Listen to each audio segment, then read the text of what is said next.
Hello everyone, as you all know, this is Niharika Tiwari. So guys, we're back with another video and in this video of your organizational behavior, we will cover new topic. Right आज हम नए topic के साथ cover करने वाले हैं और जैसे हमने पहले में कवर किया था उसकी मीनिंग को, उसके इंट्रोडक्शन को और उसके फीचर्स नेचर को, आज हम लोग 7 इंपॉर्टेंट कंट्रीब्यूटिंग फील्ड और डिसिप्लिन्स जो है उसे कवर करेंगे। और ये उस टाइम पे भी मैंने बताया था कि बहुत सारी फील्ड हैं, एज हमने नेचर में डिस्कस किया था कि ये मल्टी डिसिप्लिनरी नेचर का है। तो मल्टी डिसिप्लिनरी में मैंने एक्सप्लेन किया था कि बहुत सारे डिसिप्लिन्स, बहुत सारी फील्ड इसमें कंट्रीब्यूशन करते हैं, अपनी कॉन्सेप्ट और थ्योरीज जो है उसकी अप्लाई होती है इस चीज़ में। तो आज हम इसे डिटेल में समझेंगे कि ये एक इंपॉर्टेंट क्वेश्चन बन जाता है कि कौन कौन से डिसिप्लिन्स या फील्ड है जो कंट्रीब्यूट करते हैं। ठीक है, तो आज इसको हम लोग अच्छे से समझेंगे। So without any further delay let's start this video. So now guys यहाँ पे देख सकते हैं कि ऑर्गेनाइजेशनल बिहेवियर एक मल्टी डिसिप्लिनरी सब्जेक्ट है because it has borrowed concept and theories from other field. है ना, मल्टी डिसिप्लिनरी क्यों है? क्योंकि इसने अलग अलग फील्ड से जो है वो थ्योरीज और कॉन्सेप्ट जो है वो लिए हुए हैं। वो जो चीज़ हम आगे पढ़ेंगे भी कि अलग अलग कॉन्सेप्ट थ्योरीज कौन कौन से इसने लिए हैं, किस किस फील्ड से लिए हैं। साइकोलॉजी से लिए हैं, ठीक है, आपका इकोनॉमिक्स से लिए हैं, मेडिसिन से लिए हैं, पॉलिटिकल साइंस से, सोशोलॉजी से और एंथ्रोपोलॉजी, इन सारे फील्ड से जो है वो कॉन्सेप्ट जो है वो बोरो किए हैं। अब ये फील्ड क्या कंट्रीब्यूशन करते हैं एक ऑर्गेनाइजेशनल बिहेवियर में?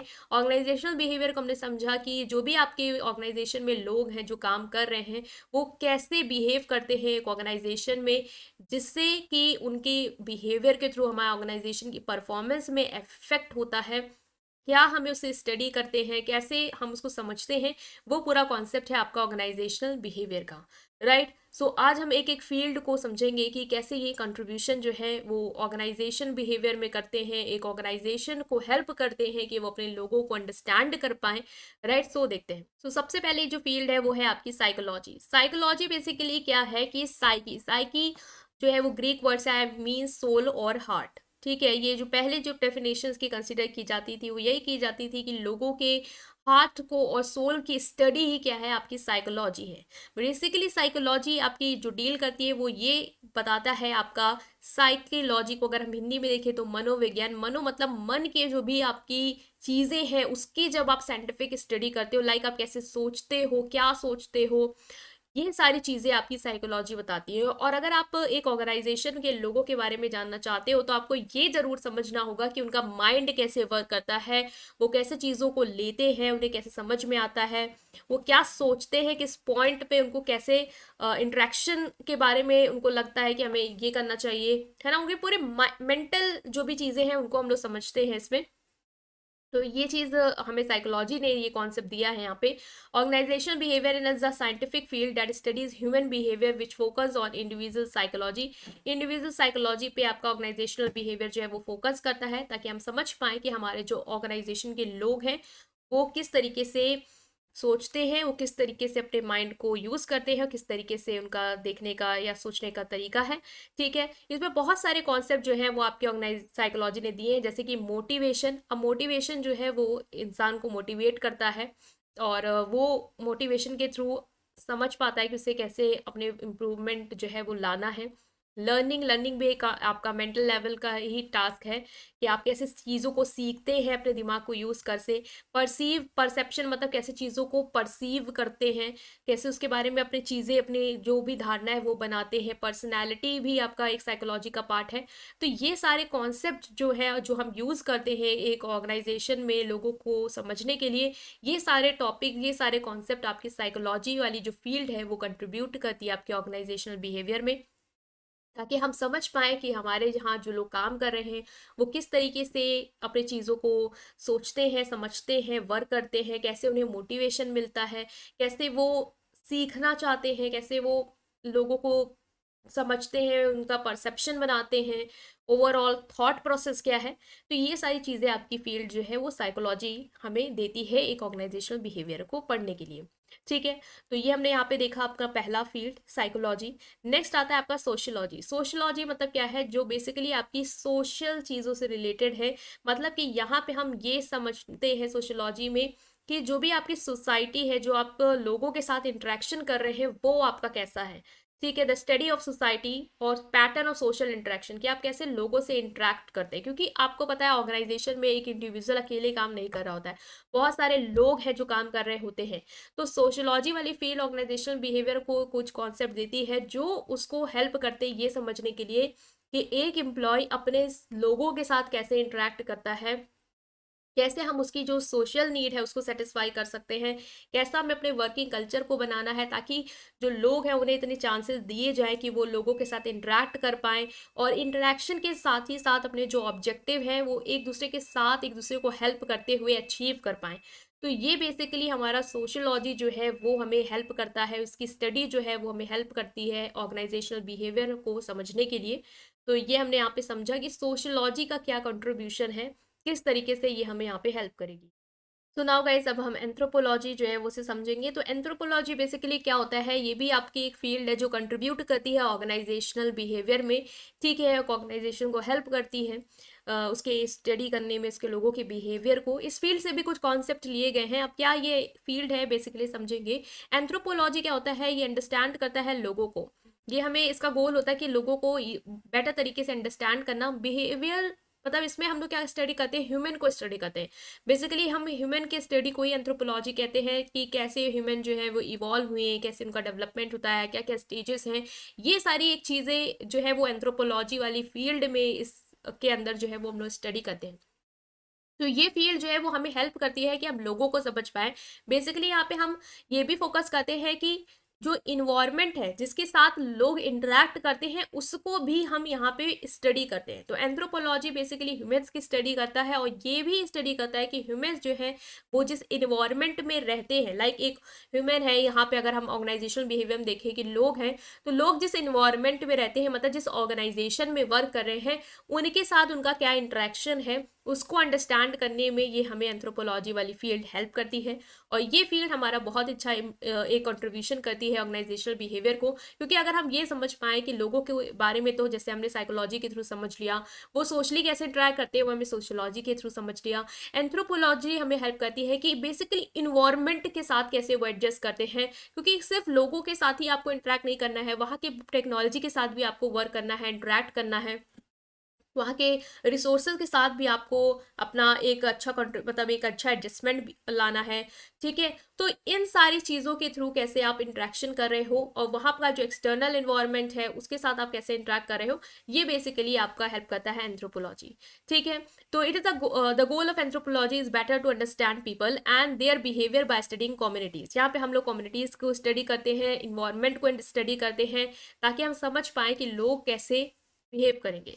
ठीक है, it made us easier to understand कि एटीट्यूड क्या है, बिहेवियर, वैल्यूज लोगों के बारे में क्या है, जो अलग अलग कल्चर से आते हैं, अलग अलग इन्वायरमेंट से जो लोग आते हैं उनका अलग अलग बिहेवियर होता है, अलग अलग वैल्यूज होती हैं।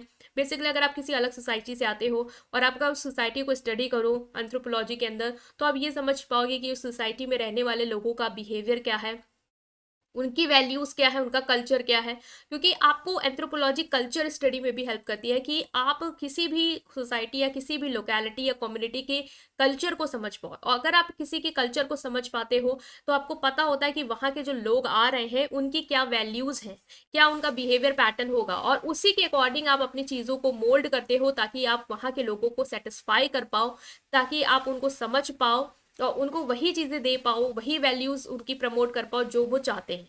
Right, it helps us understand the how value system, expectation and emotions such as unity, interaction have impact of organizational behavior, कि कैसे ये सारी चीज़ें एक ऑर्गेनाइजेशनल बिहेवियर में असर डालती हैं, लोगों की यूनिटी कैसी है ना। कल्चर में हम लोग यही सब तो देखते हैं कि वैल्यू सिस्टम क्या है, एटीट्यूड क्या है, उनकी यूनिटी क्या है, वो इनकी इमोशंस क्या हैं। हर एक कल्चर का अलग अलग तरीका होता है सोचने का। वो सारी चीज़ें हम एंथ्रोपोलॉजी के अंदर स्टडी करते हैं, और ये बहुत इंपॉर्टेंट रोल प्ले करती है आपकी ऑर्गेनाइजेशनल बिहेवियर में। राइट, नेक्स्ट है आपका इकोनॉमिक्स। इकोनॉमिक्स हमें क्या पता है कि इकोनॉमिक्स बेसिकली आपकी स्टडी करती है, ये एक ऐसा डिसिप्लिन है जो इन्वेस्टिगेट करता है human behaviour as a relationship between ends and mean and have alternative uses. मतलब कि कैसे एक ह्यूमन का बिहेवियर, कैसे ह्यूमन के बिहेवियर को स्टडी करता है कि जो आपकी ज़रूरत है और जो ज़रूरत को सेटिस्फाई करने के लिए सोर्स हैं, उनको कैसे आप बैलेंस आउट करते हो, और जो भी आपके सोर्स हैं उनके भी अल्टरनेटिव यूजेस हो सकते हैं। लाइक आपको मान लो आपको पेन चाहिए लिखने के लिए, तो आपका गोल है, आपको लिखना है, रिसोर्सेज आपका पेन है, अल्टरनेटिव हो सकता है पेंसिल भी यूज़ कर सकते हो, मार्कर भी यूज़ कर सकते हो। तो कैसे आप इन सब चीज़ों में रिलेशन बिल्ड करते हो, ये हमने पढ़ा है इकोनॉमिक्स के अंदर। अब इकोनॉमिक्स कैसे हेल्प करती है हमारे यहाँ पे, जो कि है हमारा बेसिकली आपका ऑर्गेनाइजेशनल बिहेवियर, कि इकोनॉमिक्स में बहुत सारे हमने कॉन्सेप्ट समझे हैं, लेबर मार्केट वाली चीज़ें हैं कि मार्केट कैसे वर्क करती है, लेबर की डिमांड क्या है, सप्लाई क्या है, उस तरीके से हम कैसे अपने ऑर्गेनाइजेशन में लोगों को हायर कर सकते हैं, है ना। क्या हमें अपना जो सैलरी है वो रख सकते हैं, किस तरीके से अपनी ऑर्गेनाइजेशन की कॉस्ट को कम कर सकते हैं, कॉस्ट बेनिफिट एनालिसिस कैसे कर सकते हैं एक ऑर्गेनाइजेशन का, उसको प्लानिंग कैसे कर सकते हैं ह्यूमन रिसोर्स की, ये सारी चीज़ें हम इकोनॉमिक्स के अंदर समझते हैं। तो बेसिकली इकोनॉमिक्स हमें हेल्प करती है एक ऑर्गेनाइजेशन में ये अंडरस्टैंड करने में कि जो भी हमें रिसोर्सेज हैं ऑर्गेनाइजेशन के, वो उसे कैसे यूज़ करना है और कैसे उससे बेस्ट रिजल्ट जो है वो लाना है, कैसे हमें अपनी कॉस्ट प्लानिंग करनी है, किस तरीके से हमें रिसोर्सेज को फर्दर बेटर यूटिलाइजेशन करना है। ये चीज़ें हमें इकोनॉमिक्स के थ्रू मिलती है इस फील्ड में, ऑर्गेनाइजेशनल बिहेवियर में। और लोग अगर हमारे जो वर्क कर रहे हैं ऑर्गेनाइजेशन में वो उसको साथ लेके चलते हैं, तो हम एक अच्छा एक ऑर्गेनाइजेशन का इन्वायरमेंट क्रिएट कर पाएंगे और लोगों के बिहेवियर को भी इम्प्रूव कर पाएंगे, अगर हम उन्हें समझा पाएँ कि किस तरीके से चीज़ें जो है वो हमें यहाँ पे वर्कआउट करनी, कैसे रिसोर्सेज को यूज़ करना है, और उसी तरीके से हम अपने लोगों को गाइड करते रहेंगे। ठीक है, तो ये होगी हमारी next field, that is economics. Next is जो पॉलिटिकल साइंस, की पॉलिटिकल साइंस का भी एक इंपॉर्टेंट कंट्रीब्यूशन है। पॉलिटिकल साइंस बेसिकली आपकी पॉलिटिक्स से रिलेटेड हो जाएगी, कि जो पावर और पॉलिटिक्स का डायनेमिक है एक ऑर्गेनाइजेशन में। आपको भी पता है कि लोग पावर के लिए लड़ते हैं, लाइक उनको चाहिए होता है कि हमें प्रमोशन मिल जाए, हम बॉस बन जाए, हमारी ग्रोथ जो है वो एक अच्छे लेवल पे हो पाए। क्यों? क्योंकि हम चाहते हैं कि हमें पावर में रहे, हम लोगों को गाइड करें, हम लोगों को मतलब कि ऑर्डर्स दे, हमें कोई ऑर्डर मत दे। तो ये सब कहाँ पे आता है? ये सब पॉलिटिक्स वाली चीज़ें हैं। ये पॉलिटिकल साइंस वाली फील्ड जो है ये कंट्रीब्यूशन करती है ऑर्गेनाइजेशनल बिहेवियर में, कि हम ये समझ पाते हैं कि कॉन्फ्लिक्ट क्या है, ग्रुप कैसे, ग्रुपिज्म कैसे एक ऑर्गेनाइजेशन में हो रही है, कैसे हम डिसीजन मेकिंग को पॉलिटिक्स जो है अफेक्ट करती है। अब जैसे कोई लोग हैं ऑर्गेनाइजेशन में, वो गेन चाहते हैं कि उन्हें कंट्रोल मिल जाए, तो वो हो सकता है कोई पॉलिटिक्स खेले, कोई दिमाग लगाएं कि किस तरीके से हम चीज़ें करें, या हम कैसे क्या करें कि हम लोगों के आपस में लड़ाई करा दें कि वो उनको वोट ना दें, हमें वोट मैक्सिमम मिल जाए। तो ये सारी चीज़ें कहाँ से आ रही हैं? ये आपकी पॉलिटिकल साइंस वाली फील्ड के कॉन्सेप्ट हैं, जो कि हमें देखने को मिलते हैं हमारे ऑर्गेनाइजेशन में अंडर योर ऑर्गेनाइजेशनल बिहेवियर। और इन सब के थ्रू हम समझ पाते हैं लोगों के बिहेवियर को। अगर हम पॉलिटिकल साइंस का ये कॉन्सेप्ट जानते हैं कि ग्रुप कोलिजन कैसे है, पावर का एलोकेशन कैसे होता है, कॉन्फ्लिक्ट का रिजोल्यूशन हमें कैसे करना है, ये सारी चीज़ें अगर हमें पता है कि ग्रुपिज्म कैसे बनानी है, तो हम ऑर्गेनाइजेशन में जो ह्यूमन के बिहेवियर है उसको गाइड कर पाएंगे। राइट, सो पॉलिटिकल साइंस वाली फील्ड के भी कॉन्सेप्ट जो है वो हमें देखने को मिलते हैं। सो नाउ गाइज नेक्स्ट है टेक्नोलॉजी। टेक्नोलॉजी क्या है? कि टेक्नोलॉजी का भी जो फील्ड है वो कंट्रीब्यूट करती है। टेक्नोलॉजी के बहुत सारे कॉन्सेप्ट जो हैं हमें देखने को मिलते हैं ऑर्गेनाइजेशनल बिहेवियर में, जो हम यूज़ करते हैं। अब आपको पता है टेक्नोलॉजी की हेल्प से काम जो है वो इजीली हमारा हो जाता है। तो एक ऑर्गेनाइजेशन में भी टेक्नोलॉजी जो है वो यूज़ होती है, लोग टेक्नोलॉजी के थ्रू अपने वर्क जो है वो करते हैं, चाहे वो कंप्यूटर्स हो, चाहे वो मशीन्स हो। ठीक है, ये सारी चीज़ें क्या हैं? आपकी टेक्नोलॉजी का ही एग्जाम्पल है। तो टेक्नोलॉजी को यूज़ करने, इस फील्ड को अगर हमें इन्फॉर्मेशन होगी, इसको हम स्टडी करेंगे, तो हमें पता होगा कि टेक्नोलॉजी के जो भी कॉन्सेप्ट है, कैसे टेक्नोलॉजी को हमें अपडेट करते रहना है, किस तरीके से वर्कर को टेक्नोलॉजी के बारे में ट्रेंड करना चाहिए, कैसे टेक्नोलॉजी वर्कर के लिए सुटेबल हो सकती है, किस तरीके से हमें चीज़ों को अपडेट करना है। ये सारी चीज़ें हमें, ये सारे कॉन्सेप्ट जो है वो हेल्प करेंगे अपने ऑर्गेनाइजेशन में लोगों के बिहेवियर को इम्प्रूव करने में, उसको स्टडी करने में।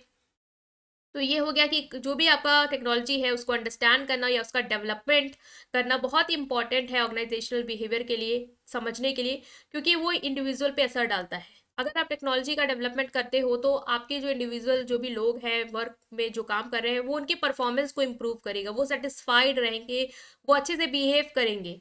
राइट, और अगर आप उन्हें टेक्नोलॉजिकल एडवांटेज नहीं देते हो तो कहीं ना कहीं वो पीछे रह जाएंगे, और वो डिससेटिस्फाइड, जो डिससेटिस्फेक्शन है वो आपको देखने को मिलेगा उनकी परफॉर्मेंस में भी। सो बहुत ही ज़रूरी है कि आप लोगों को एजुकेट करिए उनकी टेक्नोलॉजी के बारे में, और उन्हें अपडेट करते रहिए, ताकि वो जो भी चेंजेस है उसके साथ अपने आप को अडॉप्ट कर पाए। राइट, सो ये था आपका टेक्नोलॉजी। लास्ट है आपका मेडिसिन। जो मेडिसिन वाली फील्ड है उससे भी बहुत सारी चीज़ें हैं जो आपकी हेल्प करती है ऑर्गेनाइजेशनल बिहेवियर में, उसको स्टडी करने में। आपको पता है कि आजकल टाइम में स्ट्रेस बहुत होता है, लोगों को मेंटल पीस नहीं है, क्योंकि वर्कलोड इतना ज़्यादा होता है कि लोग बहुत स्ट्रेस में होते हैं। आप लोग को अगर आप लोग देखें तो आप लोग इंस्टाग्राम स्टोरीज भी देखते रहते होंगे, अपने फ्रेंड्स जो जॉब कर रहे हैं वो डालते हैं कि बॉस जो है वो हर टाइम मीटिंग बुला लेते हैं, फलाना जो भी है। तो ये सारी चीज़ें क्या है कि एक तरीके का स्ट्रेस है लोगों में उनके जॉब को लेके, they are not much happy with their work, है ना। तो ये बहुत ज़रूरी है कि आप उनको हेल्प कर पाओ कि कैसे उनको स्ट्रेस जो है वो ओवरकम करना है, कैसे वो उससे अपने आप को बचा पा सकते हैं, कैसे वो अपने आप को मेंटली हैप्पी रखें, है ना। ये सारी चीज़ें आप अप्लाई कर सकते हैं, सारे कॉन्सेप्ट को आपको देता है मेडिसिन वाली फील्ड। और ये अगर आप अप्लाई करते हैं कि आपने जो वर्कर्स हैं उनको टाइम टू टाइम उनको उनका स्ट्रेस जो है वो रिलीज़ करने के लिए कोई एक्टिविटीज़ करा दिया या उनको हेल्प किया, मेडिकेशन प्रोवाइड कर दी, ताकि उन्हें कोई प्रॉब्लम ना हो, इमोशनली डिफ़िकल्टीज़ ना फेस करनी पड़े।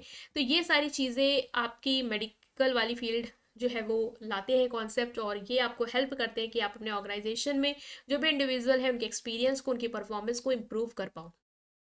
राइट। तो ये कुछ फील्ड्स थी जो हमने यहाँ पे डिस्कस की हैं ऑल ओवर, कि इन सारी फील्ड का क्या कंट्रीब्यूशन है आपके ऑर्गेनाइजेशनल बिहेवियर में, क्या क्या कॉन्सेप्ट जो भी चीज़ें हैं इन्होंने दिए हैं जो हम अप्लाई कर सकते हैं, यूज़ कर सकते हैं अपने ऑर्गेनाइजेशन में लोगों के बिहेवियर को अंडरस्टैंड करने में या परफॉर्मेंस को इम्प्रूव करने में।